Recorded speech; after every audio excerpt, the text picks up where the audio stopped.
গতকাল দুপুর 14:30-এ যে খবর পেয়ে আমরা একে একে 27টা ইট এখানে অক্লান্ত পরিশ্রম করে আমাদের যে 9টা 18-তে নিয়ন্ত্রণ হয়, আমরা 4:15 মিনিটে এটা সম্পূর্ণ অপনা করেছি।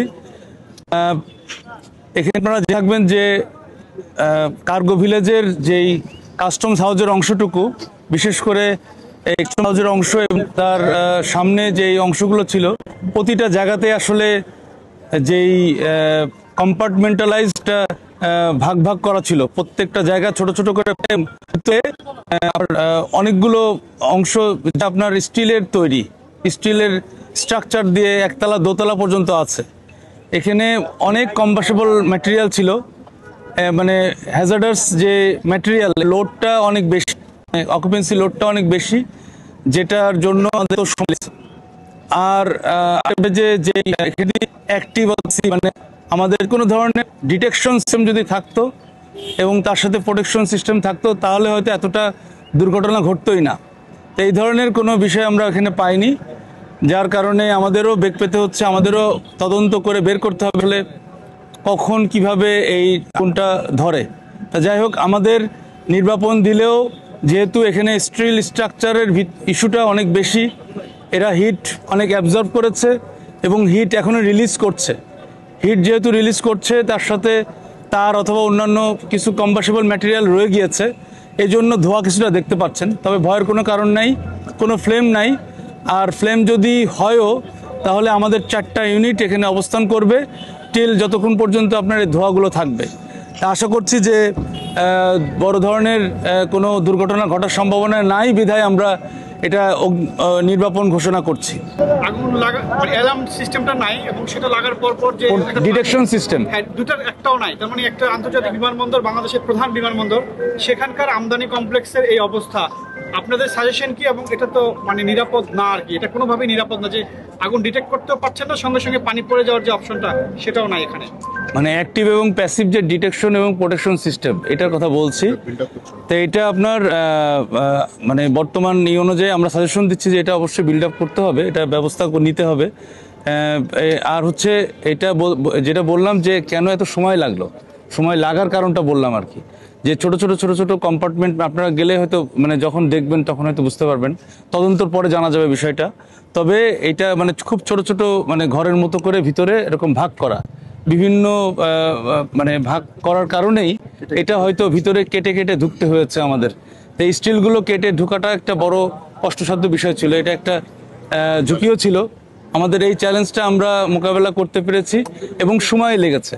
এই কারণে আমাদের প্রথম দিকে যেহেতু আমরা যদি ভিতরে ঢুকতে পারতাম, মানে সিস্টেমেটিক যে প্রসেসটা থাকে সাধারণত, এক্সিট রুট, আপনার এসকেপ রুট, এইগুলো এখানে কম ছিল এবং এটা খুবই স্টোরটা খুবই আপনার কনজাস্টেড, মানে কি বলবো, মানে জায়গাটা খুবই ন্যারো, যার কারণে এত কনফাইন্ড স্পেসে আমাদের ফায়ার ফাইটিংয়ে একটু সময় লেগেছে আর কি।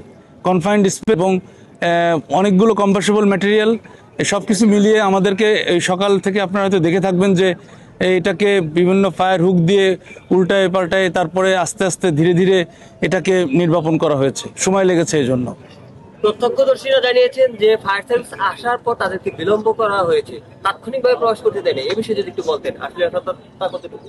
ফায়ার সার্ভিস আসার পরে গতকাল আমাদের ফায়ার সার্ভিস এবং সিভিল ডিফেন্সের ডিজি মহোদয় বলেছেন, এবং আমরাও কোথা থেকে কোনো আমাদের রিপোর্ট পাইনি যে ফায়ার সার্ভিস এখানে আসার পথে কোনো বাধাপ্রাপ্ত হয়েছে অথবা বিলম্ব হয়েছে। এমনি স্বাভাবিক ফায়ার সার্ভিস যখন আগুনের ঘটনা ঘটে, ফায়ার সার্ভিস চলে আসে, ফায়ার সার্ভিস এখানে দাঁড়ানো ছিল কিন্তু তারা পানি দিতে পারে নাই। সিভিল এভিয়েশন থেকে আপনারা কোনো বাধাগ্রস্ত হয়েছে? আমি বুঝতে পেরেছি, আমি এভিয়েশন কোনো বাধা দিয়েছে কিনা? এখানে ফায়ার সার্ভিস আসার কথাই না, যেহেতু ভেতরে ফায়ার সার্ভিস আছে, ফায়ার থাকার কথা। আন্তর্জাতিক শাহজালাল বিমানবন্দরে আর নিজস্ব অগ্নি নির্বাপন ব্যবস্থা আছে, অগ্নি নির্বাপন দল আছে।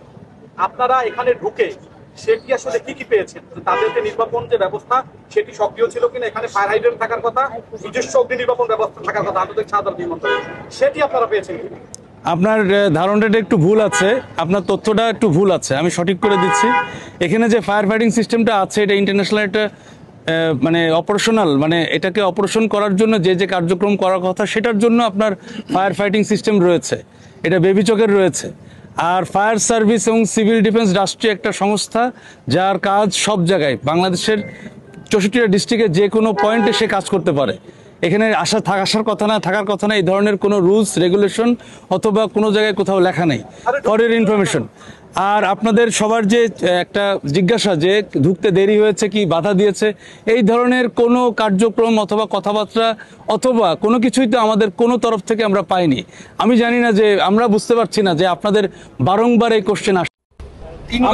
আমরা আবারও খোলাখুলি বলছি, ফায়ার সার্ভিস সঠিক টাইমেই যেভাবে স্বাভাবিক গতিতে অন্য জায়গায় যায়, সেইভাবে স্বাভাবিক গতিতেই, মানে যে গতি আমাদের যে নিয়মতান্ত্রিকভাবে যে জায়গায় স্পটে আসার কথা, আমরা সেইভাবে এসেছি এবং এখানে কেউ বাধা দেয়নি অথবা কেউ বিলম্ব করাই নাই। আপনারা মনে হয় বুঝতে পেরেছেন।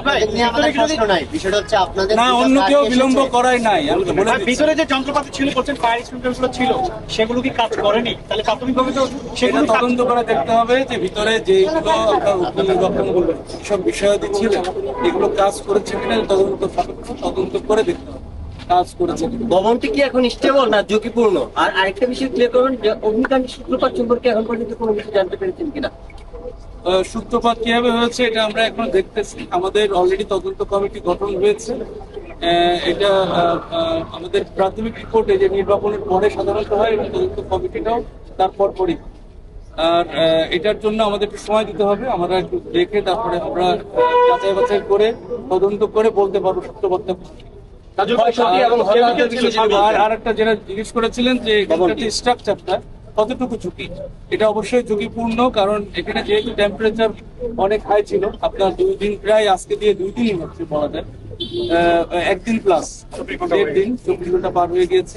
এত টেম্পারেচারের কোনো কিছু সাধারণত কনস্ট্রাকশন ধরে রাখতে পারে না। এই জন্য আমরা ভিতরে দেখেছি বেশ ফাটল ধরেছে, কলামেও ফাটল ধরেছে। এটা অবশ্যই ঝুঁকিপূর্ণ, তবে অতটা ঝুঁকি নয়।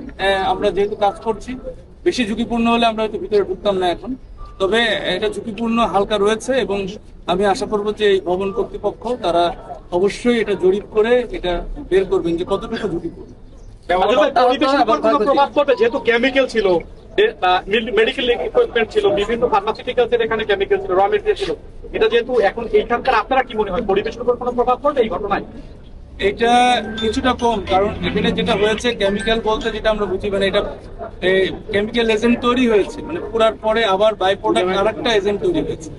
এইভাবে কিছু কেমিক্যালের উপস্থিতি থাকতে পারে, কারণ এখানে যেই ওষুধ রয়েছে, এখানে বিভিন্ন প্রোডাক্ট রয়েছে যেগুলো বাই প্রোডাক্ট পরবর্তীতে কেমিক্যাল এজেন্টে পরিণত হয়েছে। সুতরাং কিছুটা পরিবেশের ক্ষতি অবশ্যই থাকে, তবে এতটা নয় যে আমরা বিশ্বাস করতে পারছি না, অথবা বাতাসে আমরা চেক করে বুঝি যে আমাদের মিরপুরের যে এরকম কেমিক্যাল গোডাউনের যে ঘটনা, এটার সাথে এটা অতটা ওরকম কেমিক্যাল তেজস্ক্রিয়তা অতটা নেই। ভিতরে ফায়ার সেফটি সিস্টেমটা কেমন? এটা অনেকটাই পুড়ে গিয়েছে, তো এখন আমাদেরকে আলাদা করে দেখতে হবে। ছোট বড় বিভিন্ন রকমের ফায়ার সিস্টেম থাকতে পারে।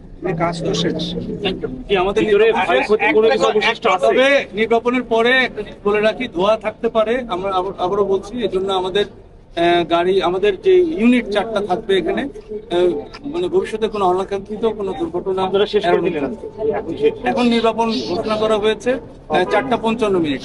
ধন্যবাদ সবাই।